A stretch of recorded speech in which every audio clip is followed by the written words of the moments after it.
Welcome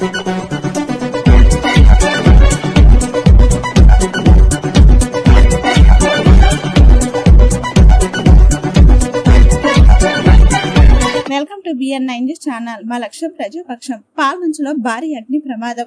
Bhadradri Kothagudem జిల్లా Palvancha Ambedkar centre వద్ద శుక్రవారం సాయంత్రం భారీ అగ్ని ప్రమాదం చోటు చేసుకుంది.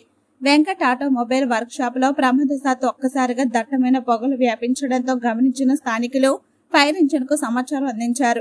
ఫైర్ ఇంజిన్ వచ్చే లోపే షాప్ మొత్తం అగ్నికి ఆహుతైంది. సంఘటన స్థలానికి పాల్వంచ పట్టణం పోలీసులు అగ్నిమాపక సిబ్బంది చేరుకొని సహాయక చర్యలు చేపడుతున్నారు.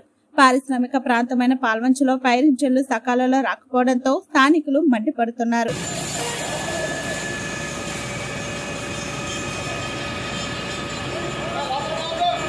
లోనకి వెళ్ళమాకండి.